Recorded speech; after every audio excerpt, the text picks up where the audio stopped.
Ibang balita, na-cremate na ang labi ni Aurora Moynihan, ang kapatid ng aktres na si Maritoni Fernandez.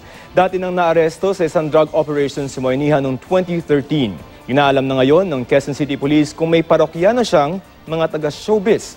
Sinasiyasat din ng mga otoridad ang cellphone ni Moynihan para malaman kung sino ang mga huling nakausap niya bago siya mapatay. May report si Bernadette Reyes. Ito ang mugshot ni Maria Aurora Moynihan, kapatid ng aktres na si Maritoni Fernandez. Kuha ito noong 2013 nang maaresto siya ng Southern Police District sa isang drug operation sa Taguig.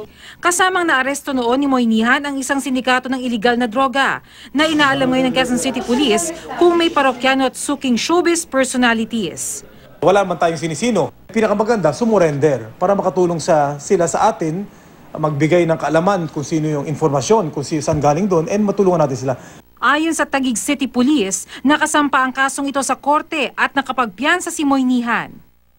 Sabado ng madaling araw nang matagpuan ang katawan ni Moynihan sa Temple Drive, Barangay Ugong, Quezon City, kasama ang placard na may nakasulat na drug pusher ng mga celebrities. Ayon sa ilang residente, nakarinig sila ng putok ng baril hating gabi ng Sabado. Itong grupo nga ito ay sa kinonsider ng malaki nung panahon na yon, and then kasama itong si Moynihan doon sa grupo. With this revelation, masasabi natin talagang well-established yung kanyang involvement. And for other cases, may mga reports tayo pero it needs validation.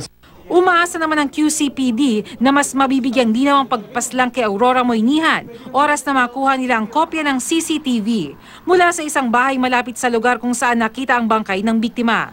Nakuna naman daw, nakuna yung harapan. So we're hoping na malinaw ito, and then we could get leads from these footages. This will be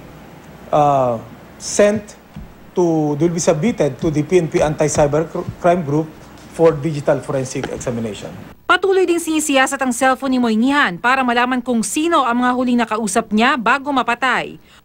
Una nang sinabi ng QCPD na hindi kabilang sa kanilang drug watch list si Moynihan, kung saan napabilang ang ilang celebrities na hindi muna kinilala ng QCPD. Kanina umaga ang cremation sa labi ni Moynihan. Tumanggi magpaunlak ng panayam ang kapatid niyang si Maritoni.